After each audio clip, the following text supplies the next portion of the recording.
வணக்கம். அன்பு தமிழ் பாரதி நேயர்களே, உங்கள் அனைவரையும் மீண்டும் ஒரு நல்லதொரு நிகழ்ச்சியில சந்திப்பதில் மிக்க மகிழ்ச்சி. நேயர்களே, நம்முடைய சேனல் மூலமாக பல்வேறு பயனுள்ள தகவலை தொடர்ந்து பார்த்துட்டு இருக்கிறோம். இன்னைக்கும் ஒரு அற்புதமான தகவலோட வந்திருக்கிறது என்னன்னு பார்த்தாச்சுன்னா, இன்னைக்கு ஒரு மாபெரும் மனிதனுடைய சரித்திரத்தை பத்தி பார்க்க போறோம். அவர் செய்த சாதனைகளை பற்றி பார்க்க போறோம். அவர் யாருன்னா, தென்னிந்திய திரையுலகினுடைய முதல் சூப்பர் ஸ்டார் என்று அழைக்கப்படக்கூடிய எம்.கே. தியாகராஜ பாகவதர் அவர்கள். எம்.கே. தியாகராஜ பாகவதர், இவர் சுருக்கமா எம்.கே.டி அப்படின்னு சொல்றாங்க. இந்த எம்.கே.டி அவர்கள் தான் தென்னிந்திய திரையுலகத்துடைய முதல் சூப்பர் ஸ்டாராக கருதப்பட்டவர். தன்னுடைய வாழ்நாளில் பல அரிய சாதனைகளை செய்த இவர் ஒரு மிகப்பெரிய ஒரு பெரிய மக்கள் செல்வாக்கையும் வைத்திருந்தார். எம்.கே.டி அவர்கள் வாழ்ந்த காலகட்டம் ஒரு இந்திய சுதந்திர போராட்டம் நடந்து கொண்டிருந்த காலகட்டம். அந்த காலகட்டத்தில் இந்திய அளவில் பார்த்தாச்சுன்னா மகாத்மா காந்தியடிகளுக்கு அடுத்தபடியாக மிக அதிக அளவில் பொது நிகழ்ச்சிகளில் மக்கள் கூட்டத்தை கூட்டியவர் எம்.கே. தியாகராஜ பாகவதர் அவர்கள்.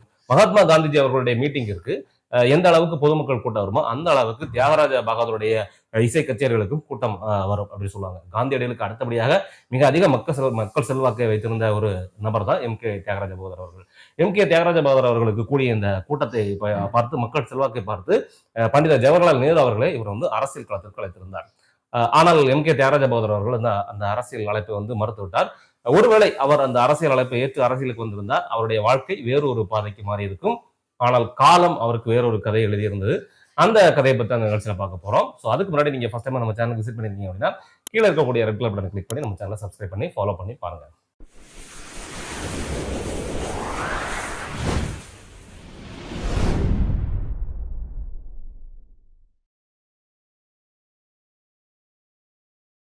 எம்.கே.டி அப்படின்னு சுருக்கமா சொல்லப்படக்கூடிய எம்.கே. தியாகராஜ பாகவதர் அவர்கள் இன்றைக்கு மயிலாடுதுறை என்று அழைக்கப்படக்கூடிய அன்றைய மாயவரம் என்ற ஊர்ல இந்த பொற்கொலர் வம்சத்துல தான் அவர் பிறக்கிறாரு.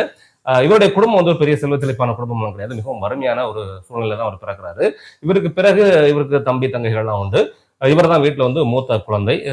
அவருடைய அப்பாவுக்கு தன்னுடைய மூத்த மகனை ஒரு ஒரு பெரிய ஒரு கல்வியாளராக மாற்றணும், நல்லா படிக்க வச்சு ஒரு பெரிய ஆளா வளர்க்கணும் அப்படிங்கிற ஒரு ஆசை கனவுகள் இருந்துச்சு.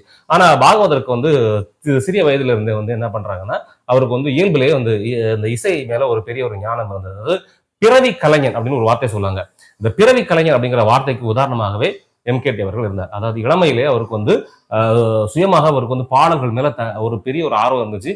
அவர் நல்ல ஒரு குரல் வளம். அன்றைய காலகட்டத்தில் பார்த்தீங்கன்னா திரைப்படங்கள் அதிகம் வளர்ச்சி அடையாத காலகட்டம், மேடை நாடகங்கள் தான் அதிகமாக நடைபெற்றுக் கொண்டிருந்த காலகட்டம். அந்த காலகட்டத்தில் பார்த்தாச்சுன்னா நாடகங்கள் போய் பார்க்கும்போது அதுல பாடக்கூடிய பாடல்களுடைய அந்த இசை, அந்த காலத்துல பாடல்களுக்கு ரொம்ப முக்கியத்துவம். நாடகங்களே அதிகமான பாடல்கள் தான் இடம்பெற்றிருக்கும். அந்த இசை கச்சேரி மாதிரி தான் நாடகங்கள் நடந்து கொண்டிருக்கும். அந்த நாடகங்கள் வரக்கூடிய பாடல்களை அதே சுருதியிலையும் அதே ராகத்தோடையும் அதே தாளத்தோடையும் மிக அற்புதமாக அவர் கேள்வி ஞானத்திலும் பாடக்கூடிய ஆற்றல் பெற்றிருந்தார் தியாகராஜ பாகவதர். பாகவதற்கு இருந்த இந்த இசை ஞானம் அவருடைய பெற்றோர்களுக்கு பெரிய அளவில் ஆர்வத்தை ஏற்படுத்தல. இவர் எப்படியாவது படிக்க வச்சு பெரிய ஆளாக்கணும் அப்படிங்கிற எண்ணம் மட்டும் தான் அவங்களுக்கு இருந்துச்சு.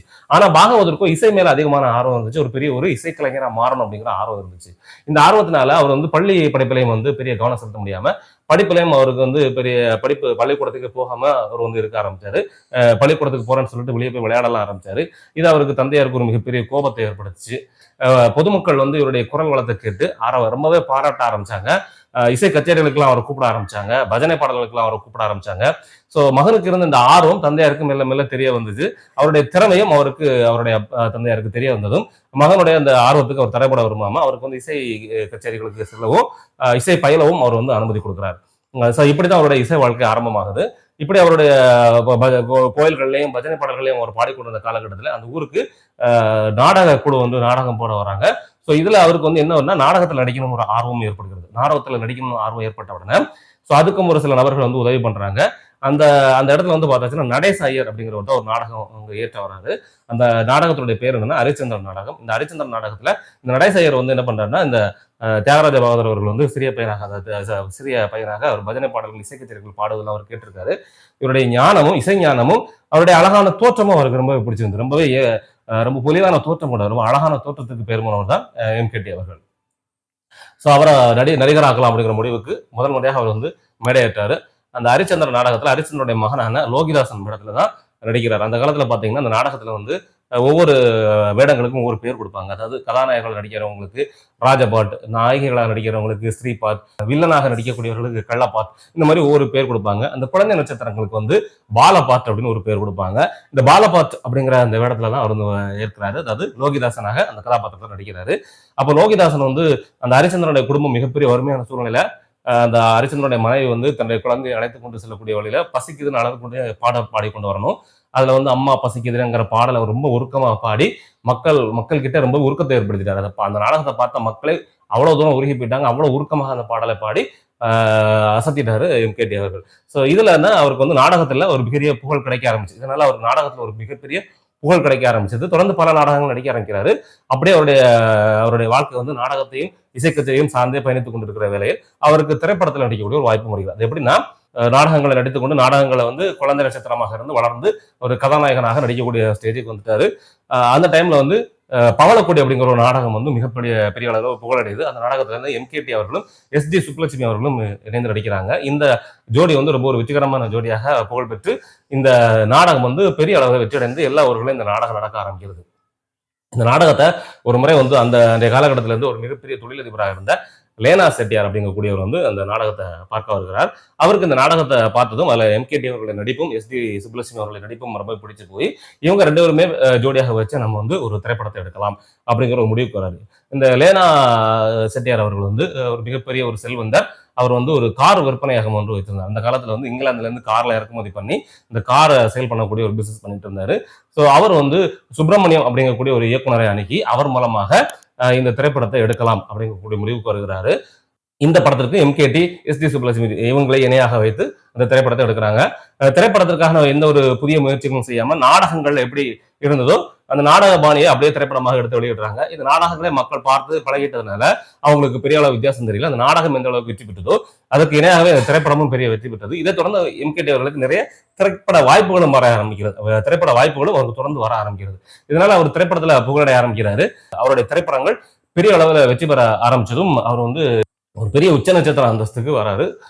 ஒரு 4-5 படங்களுக்குள்ளாகவே அவர் வந்து ஒரு சூப்பர் ஸ்டார் அந்தஸ்துக்கு போயிடுறாரு. அவ்வளவு மக்கள் செல்வாக்கு. அவருடைய அழகான தோற்றம், அதாவது கான கந்தர்வன் சொல்லக்கூடிய அளவுல ஒரு ஒரு கம்பீரமான ஒரு குரல் வளம், ஒரு 4 கட்டை சுருதி அப்படின்னு சொல்லுவாங்க. அந்த 4 கட்டை சுருதியில பாடக்கூடிய ஆற்றல் பெற்றவர் எம்கேடி அவர்கள். அவருடைய குரல் வளமும் அழகான தோற்றமும் மக்களிடையே மிக எளிதாக அவரை வந்து ஒரு மிகப்பெரிய புகழின் உச்சத்துக்கு கொண்டு போயிடுச்சு.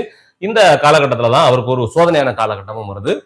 அவர் நடித்த ஹரிதாஸ் என்ற திரைப்பட திரையரங்குகளில் வெளியாகி வெற்றிகரமாக ஓடிக்கொண்டிருந்த காலகட்டத்தில் அவருக்கு வந்து ஒரு சோதனையான காலகட்டமாக வருது. என்னன்னு பார்த்தாச்சுன்னா அந்த காலகட்டத்தில் லட்சுமிகாந்தன் ஒரு பத்திரிகையாளர் இருந்தார். இவர் என்னன்னா பத்திரிகைகளை கிசு எழுதக்கூடியவர்.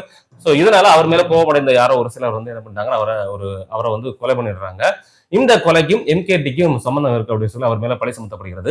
அப்பொழுது எம்கேடி அவர்களுடைய நெருங்கிய நண்பராக இருந்தவர் தலைவர் என்.எஸ். கிருஷ்ணன் அவர்கள்.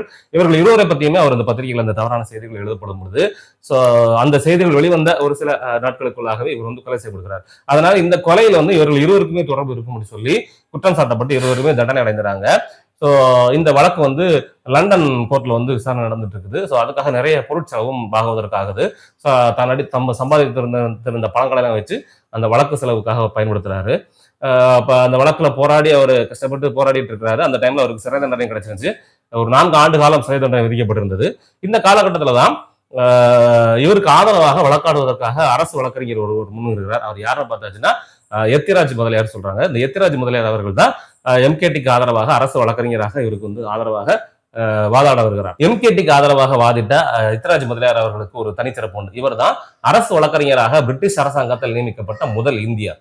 இந்த சிறப்பு மிக்கவர் தான் எத்திராஜ் முதலியார் அவர்கள். இவர் தான் பாகவதற்கு ஆதரவாக வாதிட்டு பாகவதற்கு மேல் குற்றம் இல்லை, பாகவதற்கும் என்எஸ்கேக்கும் இந்த கொலையில் எந்த விதமான தொடர்பும் இல்லைன்னு சொல்லி நிரூபிக்கிறாரு. இதன் மூலமாக பாகவதரும் என்எஸ்கே அவர்களும் விடுதலை அடைகிறாங்க. ஸோ இதனால மிகுந்த சந்தோஷம் அடைகிறாரு எம்கேடி அவர்கள். ஆனா சிறையிலிருந்து வெளியில வந்த உடனே எம்கேடி அவர்கள் வந்து தன்னுடைய வாழ்க்கையை முற்றிலுமாக அவர் வந்து வேறு தளத்துக்கு கொண்டு போயிட்டாரு. தன்னுடைய வாழ்க்கையில ஒரு எல்லாவற்றையும் இழந்த ஒரு துறவி போல, ஒரு ஞானி போல ஒரு வாழ்க்கைக்கு வாழ ஆரம்பிச்சிட்டாரு. எதுலையுமே பற்றில்லாம ஆயிட்டாரு. ஸோ சிறைக்கு செல்வதற்கு முன்பாகவே அவர் வாங்கி இருந்த திரைப்படங்களுக்கான அட்வான்ஸ் தொகைலாம் திருப்பி கொடுக்க ஆரம்பிச்சிட்டாரு. வழக்குக்காக நிறைய பணங்களை செலவு பண்ணியிருந்தாரு. இதனால அவர் எந்த அளவுக்கு செல்வ செழிப்பாக வாழ்ந்திருந்தாரோ அந்த அளவுக்கு வறுமைக்கு போயிட்டாரு. ஸோ இவர் சிறையில இருந்த அந்த காலகட்டம் தான் இவர் நடித்த அந்த ஹரிதாஸ் திரைப்படம் மிகப்பெரிய அளவு வெற்றி பெற்று 3 தீபாவளிகளை கொண்டாடிய இந்தியாவின் முதல் வெற்றி படம் அப்படிங்கக்கூடிய ஒரு அந்தஸ்தையும் அந்த ஹரிதாஸ் திரைப்படம் சாதனை படைத்திருந்தது. ஒரு தீபாவளிக்கு வெளியான இந்த திரைப்படம் அடுத்தடுத்து 2 தீபாவளிகளையும் திரையரங்களை கொண்டாடி 3 தீபாவளிகளை கொண்டாடிய இந்தியாவின் முதல் திரைப்படம் என்ற சாதனையை ஹரிதாஸ் திரைப்படம் படைத்திருந்தது. ஆனால் வெளியே வந்த பிறகு அவருக்கு திரைப்படங்கள்ல ஒரு மிகப்பெரிய அளவில் ஒரு வரவேற்பு இல்லை.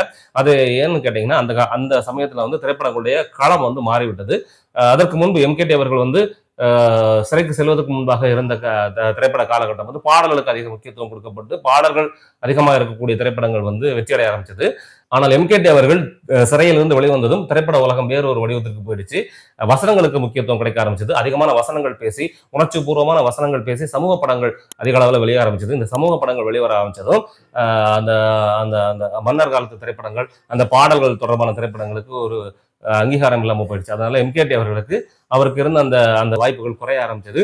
உணர்ச்சி பூர்வமான வசனங்கள் மூலமாக, அந்த சமூக திரைப்படங்கள் மூலமாக புரட்சித் தலைவர் எம்ஜிஆர் அவர்களும் நடிகர் திலகம் சிவாஜி கணேசன் அவர்களும் மக்கள் மனங்களை வென்று இருவருமே சூப்பர் ஸ்டார் அந்தஸ்துக்கு போயிட்டாங்க.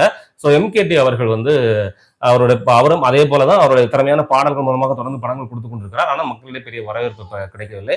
இதுவும் அவர் வந்து வறுமையான சூழ்நிலைக்கு போவதற்கான ஒரு மிக முக்கியமான காரணமாக அமைந்து விட்டது. இப்படிதான் எம்கேடி அவர்கள் வந்து தன்னுடைய வாழ்நாளில் ஒரு எவ்வளவு உச்சத்தில் இருந்தாரோ அந்த அளவுக்கு அவர் வந்து அந்த உச்சத்திலிருந்து கீழே இறங்கி வாழக்கூடிய ஒரு சூழ்நிலைக்கு வந்துட்டார்.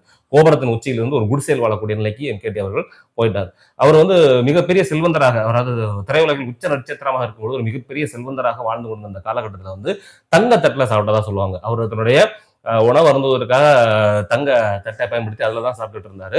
இந்த தங்க தட்டை என்ன பண்றாருன்னா, இவருக்கு முதன்முறையாக மேடையிலே நடிப்பதற்கு வாய்ப்பு, நாடகங்களை நடிப்பதற்கு வாய்ப்பை ஏற்படுத்தி கொடுத்த நடேச ஐயர் அப்படிங்கிறவருக்கு தான் அவர் வந்து பிற்காலத்துல வந்து ஒரு வறுமையான சூழ்நிலைக்கு போயிட்டாரு. அவருடைய வறுமைக்காக அந்த தங்க தட்டை தானமாக அந்த நடேசையருக்கு கொடுக்குறாரு.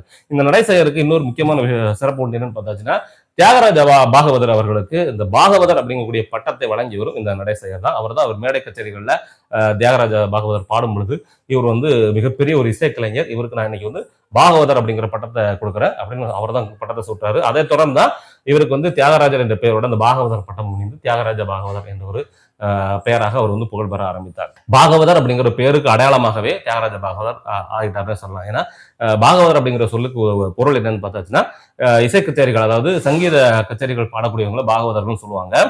ஆனா இந்த பாகவதர் சொன்ன உடனே எம்கேடி அவருடைய ஞாபகம் நமக்கு வரக்கூடிய அளவுக்கு அந்த பெயரோட அவர் வந்து ஒன்றி போய்விட்டார். அதற்கு காரணமாக திகழ்ந்தவர் இந்த நடேசையர். அதனால அவருக்கு வந்து அவருடைய வறுமையான காலகட்டத்துல தான் சாப்பிடுவதற்காக வாங்கி வைத்திருந்த தங்க தட்டை எடுத்து அவருக்கு தானமாக கொடுத்து விட்டார். இன்னொரு தட்டை என்ன பண்ணார் அப்படின்னா, தன்னுடைய வழக்கை வாதிட்டு தன்னை சிறையிலிருந்து மீட்டெடுத்த தன்னுடைய வழக்கறிஞர் எத்திராஜ் முதலியார் அவர்களுக்கு அவர் தனக்கு செய்த மிகப்பெரிய உதவிகளுக்காக அவருக்கு ஏதாவது ஒரு சன்மானம் வழங்கணும் அப்படிங்கிறதுக்காக அந்த ஒரு தட்டை வந்து ஒரு தங்க தட்டை அவருக்கு வந்து பரிசாக அவர் வந்து கொடுக்கிறார். இந்த எத்திராஜ் முதலியார் அவர்கள் என்ன பண்றாருன்னா, அவர் வந்து ஒரு மகளிர் கலைக்கல்லூரி கட்டுறாரு. அதாவது சென்னையில் இருக்கக்கூடிய எத்திராஜ் மகளிர் கலைக்கல்லூரிய நிறுவனர் தான் இந்த எத்திராஜ் அவர்கள். இந்த தங்க தட்டில் கிடைத்த அந்த தங்கத்தையும் அவருடைய சொந்த பணத்தையும் முதலீடாக வைத்துதான் அவர் வந்து சென்னையில் வந்து எத்திராஜ் மகளிர் கலைக்கல்லூரியை வந்து உருவாக்குறாரு. இந்த எத்திராஜ் மகளிர் கலைக்கல்லூரிய உருவாக்கத்துல எம்கேடி அவர்கள் வழங்கிய அந்த தங்கமும் ஒரு பங்களிப்பாக இருக்கிறது அப்படிங்கிறது பல பேருக்கு ஒரு தெரியாத விஷயமாக இருக்கிறது. இது மட்டும் இல்லாம எம்கேடி வாழ்க்கையில ஒரு மிகப்பெரிய இன்னொரு சாதனை இருக்கிறது. என்னன்னு பார்த்தாச்சுன்னா, எம்கேடி அவர்கள் புகழின் உச்சத்துல இருக்கும் பொழுது அவரை வந்து வச்சு பிரிட்டிஷ் அரசாங்கம் வந்து ஒரு இசை கச்சேரி நடத்துறாங்க. அந்த இசை கச்சேரி வந்து ஒரு மிகப்பெரிய அளவுல வந்து வெற்றி அடையுது. அதன் மூலமாக நிறைய பணங்கள் வசூலாகுது. அந்த பணத்தை வந்து அந்த பணத்தின் மூலமாக எம்கேடி அவர்களுக்கு வந்து பிரிட்டிஷ் அரசாங்கம் வந்து 1 லட்சம் ரூபாய் சன்மானமும் ஒரு கிராமத்தையும் பரிசாக கொடுக்குறாங்க. அந்த கிராமத்தை அவர் வாங்க மறுக்கிறாரு. அவருக்கு வழங்கப்பட்ட அந்த 1 லட்சம் ரூபாய் சன்மானத்தை அவர் என்ன பண்றாரு அப்படின்னா, பிரிட்டிஷ் அரசாங்கத்திடம் வாங்கி அந்த 1 லட்சம் ரூபாய் சன்மானத்தை அவர் வந்து இந்திய சுதந்திர போராட்ட வீரர்களுக்கு வந்து தானமாக கொடுக்கிறார். இந்திய சுதந்திர போராட்ட வீரர்களுக்கு சுதந்திர போராட்ட நிதியாக அந்த பணத்தை கொடுக்கிறார். அதாவது பிரிட்டிஷாரிடமிருந்து வாங்கிய சன்மானத்தை பிரிட்டிஷாரை எதிர்த்து போராடக்கூடிய இந்திய சுதந்திர போராட்ட வீரர்களுக்காக தானமாக கொடுத்து தன்னுடைய தாய் நாட்டு பற்றை காட்டியவர் எம் கே தியாகராஜ பாகவதர். அவருக்கு எந்த அளவுக்கு தாய்நாட்டு பற்று இருந்தா இந்த விஷயத்தை அவர் செஞ்சிருப்பார் அப்படின்னு பார்க்கலாம். அந்த அளவுக்கு நாட்டுப்பற்று மிக்கவர் எம்கேடி அவர்கள். அது மட்டும் இல்லாம எம்கேடி அவர்கள் தன்னுடைய வாழ்நாள்ல வெறும் 14 திரைப்படங்கள் மட்டும்தான் எடுத்திருக்காரு. அதுல ஒரு 6 திரைப்படங்கள் மிகப்பெரிய அளவுல இமாலய வெற்றி பெற்ற ஒரு மெகா ஹிட் படங்கள் அப்படின்னு சொல்லலாம். அந்த அளவுக்கு பெரிய அளவு வெற்றி பெற்ற திரைப்படங்கள். பிற்காலத்தில் வந்த திரைப்படங்கள், பல திரைப்படங்கள் தோல்வியை தழுவியது. இப்படி பல ஏற்றங்களையும் பல இறக்கங்களையும் சந்தித்த எம்கேடி அவர்கள் வந்து 1959ஆம் ஆண்டு இந்த மண்ணுலகை விட்டு மறைந்து செல்கிறார். அவர் மறைந்தாலும் அவர் செய்த சாதனைகளும் அவருடைய சரித்திரங்களும் நம் மனதை விட்டு இன்னும் மகளவில்லை. எம்கேடி அவர்கள் இந்திய சினிமா சரித்திரத்துல பொன் எழுத்துக்களால் பொறிக்கப்பட வேண்டிய ஒரு பெயர். ஸோ அந்த விஷயம் வந்து அடுத்த தலைமுறைக்கு நம்ம எடுத்து சொல்லணும். எம் கே தியாகராஜ பாதுமுறையின் ஒரு சாதனையாளர்கள் வரலாற்றில் பதிவு செய்யப்பட வேண்டும் என்ற ஒரு நோக்கத்திற்காக தான் இந்த வீடியோ நாங்கள் ரெடி பண்ணியிருக்கோம். ஸோ இந்த வீடியோவில் தெரிவிக்கப்பட்ட சம்பவங்கள் எதுவும் உங்களுக்கு இது வரைக்கும் நீங்க அறியப்படலை, இப்போதான் நீங்க தெரிஞ்சுக்கிறீங்க அப்படின்னா இந்த வீடியோக்கு ஒரு லைக் பண்ணுங்க. ஸோ இந்த வீடியோ உங்களை மாதிரி நிறைய பேருக்கு பயனுள்ளதாக இருக்கும். ஸோ கண்டிப்பாக இந்த வீடியோவை ஷேர் பண்ணுங்க. இந்த மாதிரி ஒரு நல்ல ஒரு தகவல் கொடுக்கக்கூடிய நம்ம சேனலுக்கு ஒரு சப்ஸ்கிரைப் பண்ணி ஆதரவு கொடுங்க. இந்த மாதிரி பல அரிய தகவல்கள் தொடர்ந்து உங்களுக்காக கொடுக்க இருக்கிறோம். மீண்டும் ஒரு நல்லதொரு நிகழ்ச்சியில உங்களை சந்திக்கிறோம் நேயர்களே. நன்றி, வணக்கம்.